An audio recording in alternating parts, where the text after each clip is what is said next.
नमस्कार दोस्तों, मैं हूं छत्रपाल सिंह। आप सभी का स्वागत करता हूं वेदांत कंपटीशन क्लासेस में। ये संविधान की जो है वो एक विशेष क्लास है। जो भाग 6 है उसमें हम जानेंगे राज्यपाल के बारे में जानेंगे। तो ये राज्यपाल के पास कौन सी शक्ति है, उसको कौन से अधिकार दिए गए हैं, इसमें हम आज पढ़ेंगे। हम लोग राज्यपाल के बारे में प्रॉपर जानेंगे कि राज्यपाल का उल्लेख किस आर्टिकल में किया गया बच्चों। तो चलते हैं हम सीरीज में आगे और जानते हैं राज्यपाल के बारे में।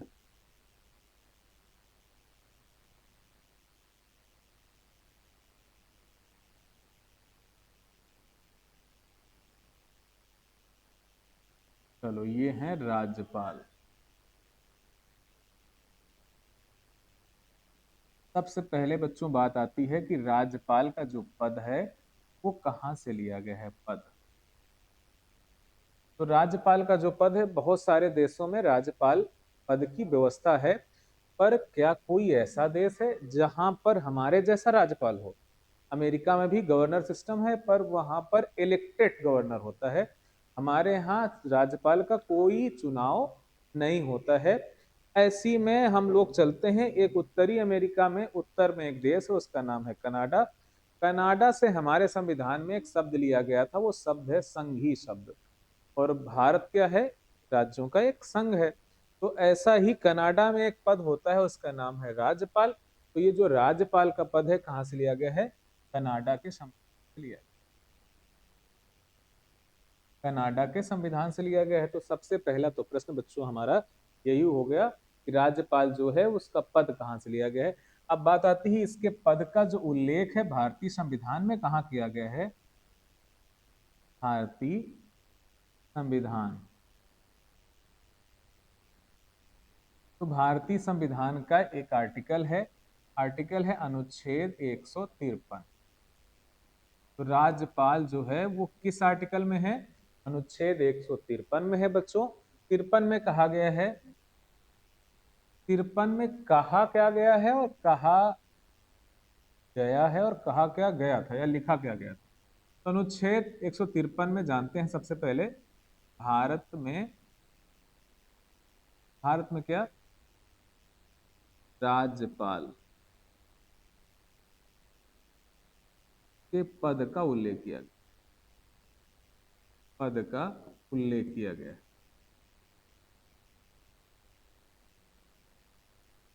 अब राज्यपाल का जो पद है वो किस आर्टिकल में है? 153 पर है। पर बच्चों हम एक बात जानते हैं, एक संविधान संशोधन हमारे देश में हुआ था। वो संविधान संशोधन है 7वां संविधान संशोधन। 7वां संविधान संशोधन 1956।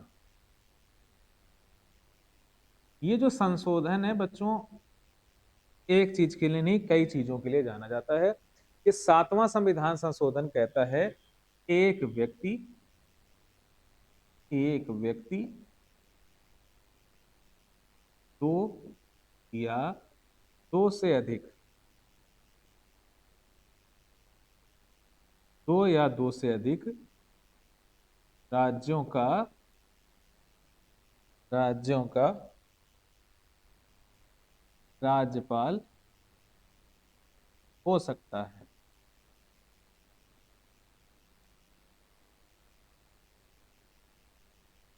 ये बात है 1956 की। एक व्यक्ति दो या दो से अधिक राज्यों का राज्यपाल हो सकता है।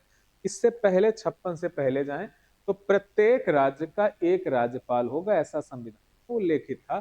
पर अब एक व्यक्ति एक से अधिक राज्यों का राज्यपाल हो सकता है, उसे कार्यभार दिया जा सकता है।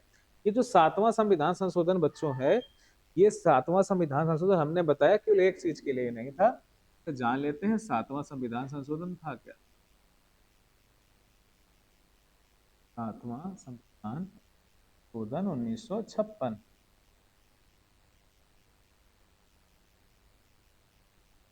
ये जो संशोधन है, ये सबसे पहले इसमें काम हुआ था। संविधान में एक भाग है 7, जिसमें राज्यों की कैटेगरियां थी, 4 ABCD 4 टाइप की कैटेगरियां थी। भाग 7 को समाप्त कर दिया गया, समाप्त कर।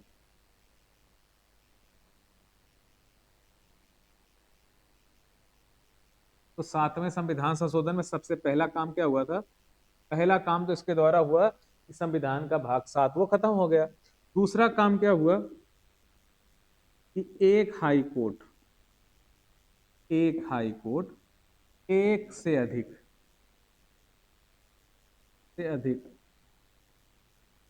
एक से अधिक मतलब दो से अधिक, एक से अधिक राज्यों का हाई कोर्ट हो सकता है, राज्यों का हाई कोर्ट हो सकता है। जैसा कि आप जानते हैं भारत में 28 राज्य हैं, पर हाई कोर्ट कितने हैं? 25 हाई कोर्ट। इसमें से एक दिल्ली का भी हाई कोर्ट है। इसके अलावा अगर देखें, इसी में हुआ था अनुच्छेद 350 350 पहले से था, उसमें ए जोड़ दिया गया था, के तहत प्रारंभिक शिक्षा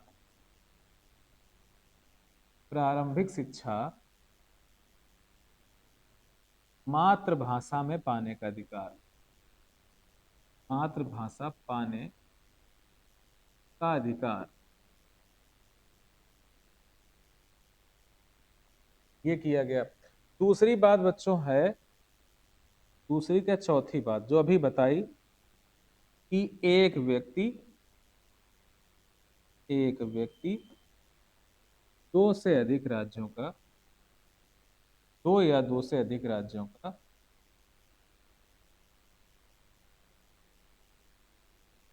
राज्यपाल नियुक्त किया जा सकता है, नियुक्त किया जा सकता है।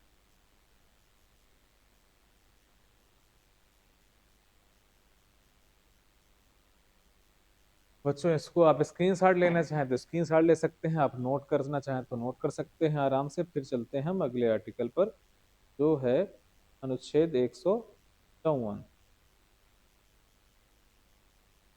जल्दी से नोट कर लें, फिर हम चलते हैं 154।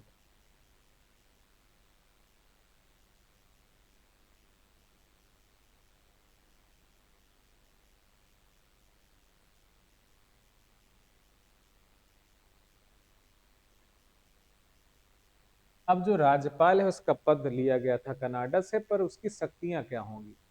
तो राज्यपाल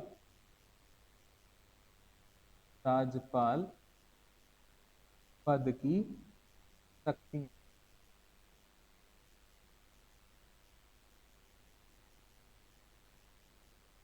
शक्तियां कह रहा है राज्य की कार्यपालिका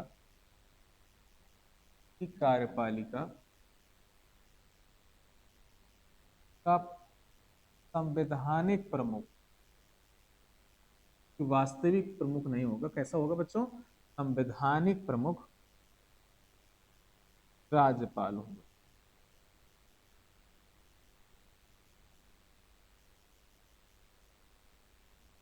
अब राज्य की जो कार्यपालिका है उसका संवैधानिक प्रमुख कौन होगा? राज्यपाल होगा, जैसे कि राष्ट्रपति भी संघ की कार्यपालिका का प्रमुख होता था। अब अगली बात है कि ये जो अपनी शक्तियां हैं उनका प्रयोग किसके कहने पर करेगा? किसके कहने पर करेगा?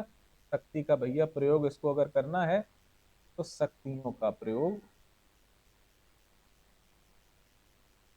राज्य में होता है एक मुख्यमंत्री एवं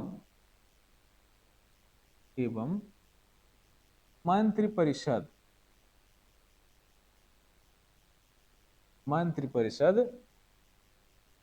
की सलाह पर करेगा।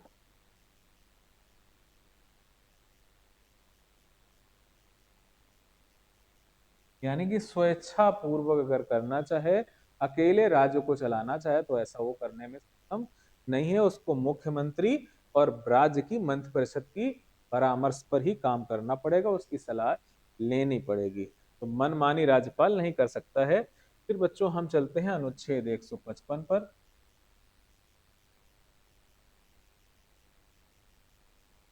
अब बात आती है कि राज्यपाल की नियुक्ति कैसे होगी। राज्यपाल की नियुक्ति, तो नियुक्ति का बढ़िया सा अच्छा सा फंडा है। फंडा कहता है कि केंद्रीय मंत्रिपरिषद, केंद्रीय मंत्रिपरिषद की सलाह पर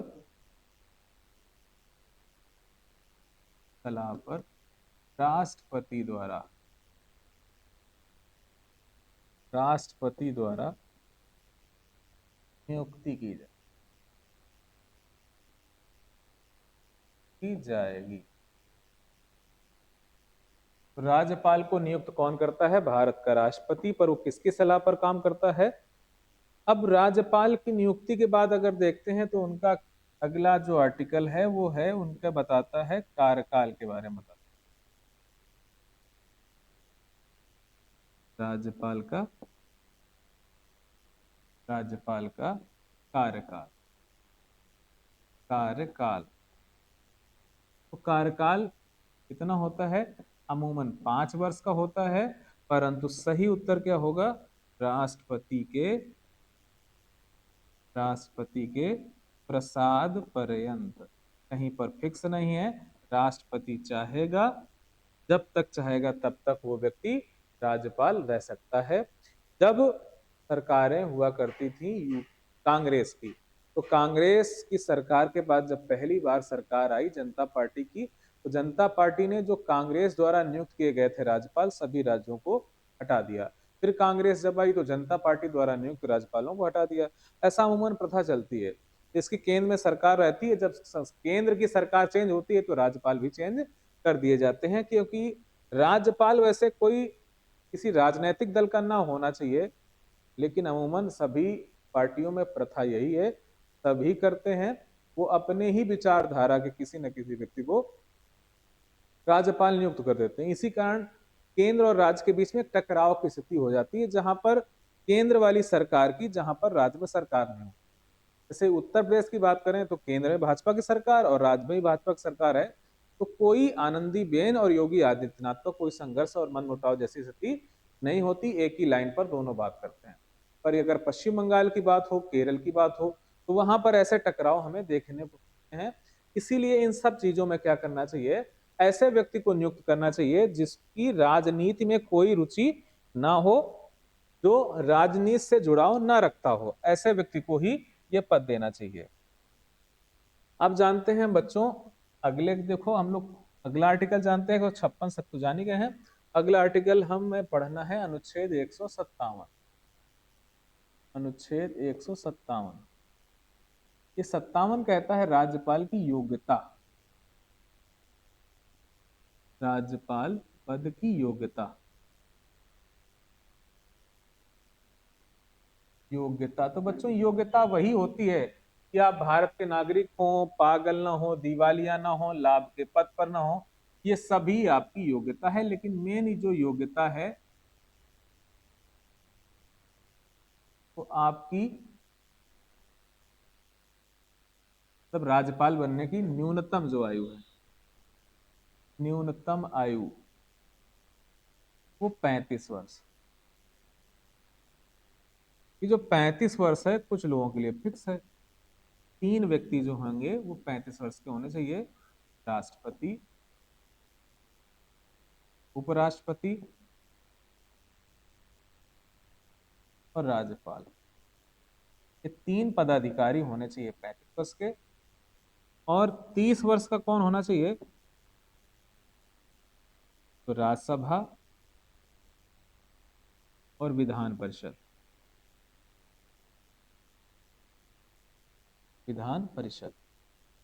और 25 वर्ष का किसे होना चाहिए?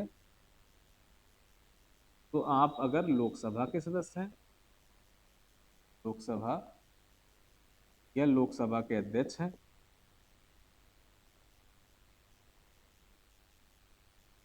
तब भी आपको 25 के हैं तब बन सकते हैं। इसके अलावा विधानसभा। फिर बात आती 21 वर्ष में क्या कर सकते हैं? तब आप स्थानीय चुनाव लड़ सकते हैं।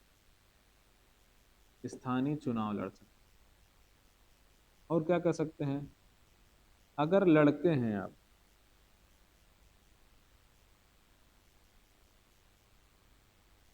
विवाह कर सकते हैं।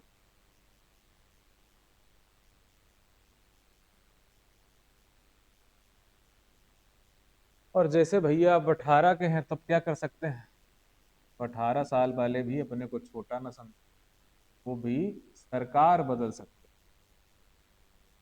सरकार चुन सकते, यानी वोट दे सकते।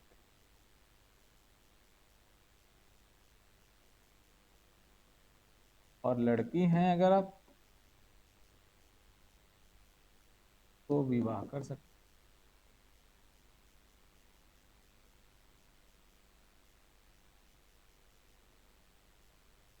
तो सरकार बनाने बिगाड़ने की भी शक्ति जो है आपके वैक्स होने पर मिल जाती है। आप 18 साल के जैसे हो जाते हैं वैसे शक्ति आपको मिल जाएगी। और जैसे 21 के होंगे आपको चुनाव लड़ने का अधिकार मिल जाएगा। जैसे 21 का अगर लड़का हो जाएगा तो उसको भी विवाह करने का अधिकार मिल जाएगा। आगे चलते हैं कि राज्यपाल के लिए कुछ शर्तें होंगी, वो शर्तें क्या होंगी, सेवा शर्त, उनको जानते हैं। ये तो हो गई उसकी योग्यता, कितने साल का होना चाहिए, 35 वर्ष का होना।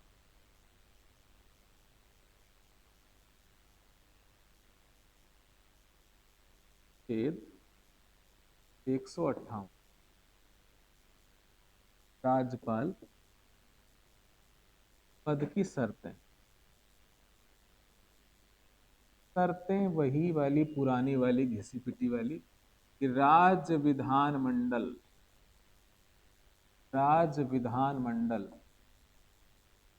का सदस्य बनने की योग्यता रखता, बनने की योग्यता।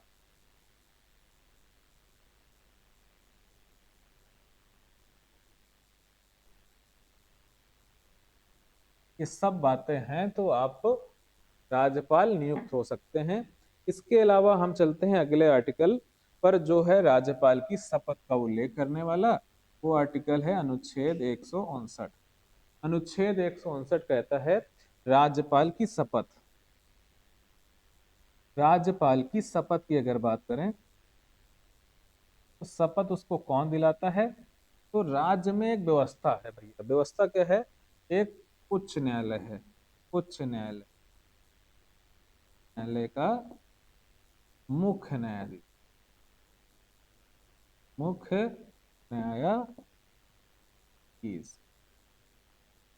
तो हाई कोर्ट का जो मुख्य न्यायाधीश होगा वो क्या करेगा, इसकी नियुक्ति कर सकता है। हाई कोर्ट का मुख्य न्यायाधीश इसको शपथ दिला सकता है, पर इसकी नियुक्ति राष्ट्रपति द्वारा करी जाती है। अगले आर्टिकल पर चलते हैं। अनुच्छेद 160 है। अनुच्छेद 160 है। तो इसमें राज्यपाल की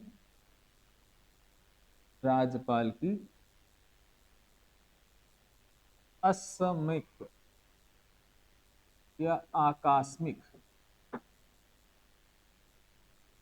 शक्तियों का उल्लेख, शक्तियों का उल्लेख है। आकस्मिक शक्तियां का उल्लेख कैसे बताया गया है कि जैसे राज्य का तंत्र टूट जाए, राज्य में विधानसभा भंग हो जाए, तो ऐसे समय राष्ट्रपति शासन लग जाएगा। और जब राष्ट्रपति शासन लग जाएगा, नाम होगा राष्ट्रपति शासन और शक्ति किसमें ट्रांसफर हो जाएगी, राज्यपाल में ट्रांसफर हो जाएगी। यानी राज्य की सभी शक्तियों का स्वामी राज्यपाल हो जाएगा। इसके लिए हमने राष्ट्रपति वाला जो टॉपिक पढ़ा था, उस राष्ट्रपति वाले टॉपिक पर एक था आपातकालीन शक्तियां। उसमें आपातकालीन शक्तियों हमने तीनों आपातकालीन शक्तियां पढ़ी थी। उसी पर आप जा सकते हैं कि राष्ट्रपति शासन कब लगा था पहली बार, कैसे लगता है, इन सारी प्रक्रियाओं को उल्लेख वहां पर हम लोगों ने किया है। इसके अलावा हम चलते हैं अगले आर्टिकल पर, जो है आपको, जैसे राष्ट्रपति के पास एक आर्टिकल है, हमने बताया था कि जो राष्ट्रपति के पास आर्टिकल है वही राज्यपाल के पास होगा। राष्ट्रपति के पास आर्टिकल था 72, वो करता था क्षमादान। इस 72 में 89 जोड़ोगे तो देखो 9 और 2 11, और ये 7 8, फिर एक हासिल वाला 61। यानी अनुच्छेद जो है वो 161 पढ़ना है हमें। इसके बाद 60 के बाद 61 वैसे भी आता है। और मैं बता रहा था यहाँ पर वही शक्ति है जो 72 में राष्ट्रपति के पास, क्षमादान की। तो राज्यपाल भी क्षमादान की शक्ति रखता है, पर क्या नहीं रखता है, ये फांसी की सजा को माफ नहीं करता। फांसी की सजा को माफ कर सकता।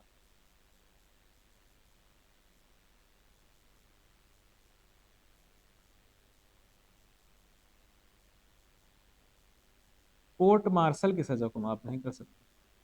कोर्ट मार्शल मतलब सैन्य अदालत से मिली सजा, सैन्य अदालत की सजा, की सजा को माफ नहीं कर सकते।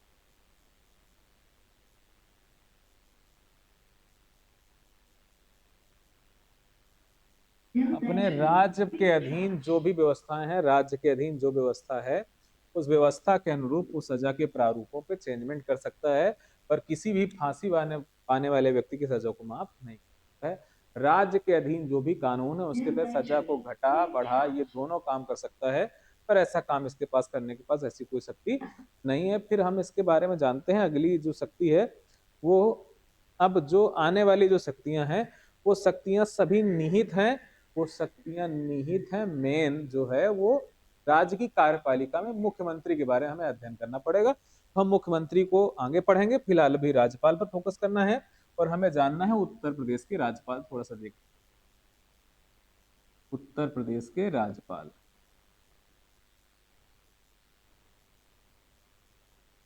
देखो अगर हम देखें कि अमूमन एक परंपरा है, कोई नियम नहीं है। परंपरा ये कहती है कि जिस व्यक्ति के आप नागरिक हैं, जैसे मैं उत्तर प्रदेश का निवासी हूँ, भविष्य में नरेंद्र मोदी को लगे कि हमको राज्यपाल बना देना चाहिए, तो ठीक 3 साल बाद मैं 35 का हो जाऊंगा तो फिर मुझे वो राज्यपाल बना सकते हैं, पर उत्तर प्रदेश का राज्यपाल हमें नियुक्त नहीं कर सकते। तो यूपी का राज्यपाल जो होगा उत्तर प्रदेश का नागरिक नहीं होगा, पर यह संवैधानिक कहीं पर उल्लेखित नहीं है, ये एक परंपरा है ना कि कानूनी नियम। ऐसा कर्नाटक के मैसूर रियासत के राजा को कर्नाटक का राज्यपाल नियुक्त किया गया था, तो वो कर्नाटक के थे, तो परंपरा है, कानून नहीं है। फिलहाल इन चीजों को देखा जाता है कि जो जिस राज्य का है उस राज्य का राज्यपाल ना बने, भौकाल टाइट ना हो जाए। तो उत्तर प्रदेश के राज्यपाल में अगर देखें तो प्रथम राज्यपाल जो है, उत्तर प्रदेश का प्रथम राज्यपाल, यूपी का पहला राज्यपाल, यूपी के पहले राज्यपाल के रूप में जो पद दिया गया था वो दिया गया था सरोजनी नायडू को। अब ये सरोजनी नायडू उत्तर प्रदेश के साथ साथ भारत के किसी भी राज्य की, भारत के किसी भी राज्य की, किसी भी राज्य की प्रथम महिला राज्यपाल हैं।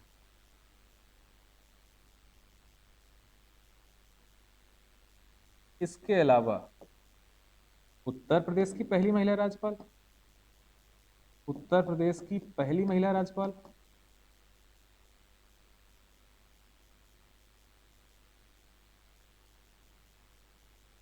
भारत की पहली महिला राज्यपाल, उत्तर प्रदेश की पहली महिला राज्यपाल, इन सारी शर्तों को सरोजिनी नायडू पूरा करती हैं। सरोजिनी नायडू जो हैं उनको एक उपाधि दी गई है, इन्हें क्या कहते हैं, स्वर कोकिला। क्या कहते हैं, सॉरी स्वर नहीं, स्वर कोकिला कहते हैं लता मंगेशकर को, क्या कहते हैं, भारत कोकिला, भारत कोकिला, कोकिला। तो भारत कोकिला कैसे कहा जाता है, सरोजिनी नायडू को। लेडी विथ लैंप इनकी एक कविता संग्रह है, थ्रेश होल्ड इनका कविता संग्रह है। सरोजिनी नायडू जब भारत छोड़ो आंदोलन चल रहा था तो गांधी जी के साथ आगा खां पहले से बंद थी या बंद कर दी गई थी। सरोजिनी नायडू जब द्वितीय गोलमेज सम्मेलन में गांधी जी जा रहे थे इंग्लैंड, तो उनके साथ मदन मोहन मालवीय और गांधी जी 3 लोग गए थे, एस एस राजपुताना के साथ गए थे। तो उत्तर प्रदेश की पहली महिला राज्यपाल का नाम है सरोजिनी नायडू। फिर एक राज्यपाल है जिनका नाम है वेंकट वराहगिरी, वेंकट वराहगिरी, इन्हीं को आप कहते हैं वीवी गिरी, वीवी गिरी। ये उत्तर प्रदेश के एकमात्र राज्यपाल, राज्यपाल हैं जो देश के राष्ट्रपति बने हैं, देश के राष्ट्रपति बने। अब आप कहेंगे रामनाथ कोविंद भी तो राष्ट्रपति बने हैं, तो रामनाथ कोविंद यूपी के राज्यपाल हैं, यूपी के नागरिक हैं वो। अगली बात है कि वर्तमान समय कौन राज्यपाल है। वर्तमान समय जो राज्यपाल हैं वो हैं आनंदीबेन पटेल। आनंदीबेन पटेल। अब तक यूपी में, तक उत्तर प्रदेश में दो महिलाएं ही राज्यपाल बनी है। एक पहले वाली और एक अभी वाली। ये गुजरात की गुजरात की पहली महिला सीएम भी रह चुकी हैं। पहली महिला सीएम। जब नरेंद्र मोदी कूच के रहे दिल्ली के लिए, तो वो सीएम की कुर्सी किसको दे दिए थे? आनंदीबेन पटेल को। तो ये है थी सीरीज राज्यपाल की। इसमें हम राज्यपाल के पूरे टॉपिक पढ़े, राज्यपाल यूपी के कौन कौन से प्रमुख हैं उनको भी पढ़ा हम लोगों ने। और अब कौन राज्यपाल है, पहला राज्यपाल कौन है, किसे भारत वोगिला कहते हैं, तो ये क्लास हमारी यहीं पर होती है समाप्त। वीडियो अच्छा लगे तो वीडियो को लाइक करें, चैनल को सब्सक्राइब करें और अधिक से अधिक वीडियो को शेयर करें जिससे सब तक पहुंचे। और इसके लिए आपको लाइक करने में आपको कोई भी चार्ज नहीं कटेगा, तो आप लाइक कर सकते हैं, कमेंट कर सकते हैं। धन्यवाद आपका।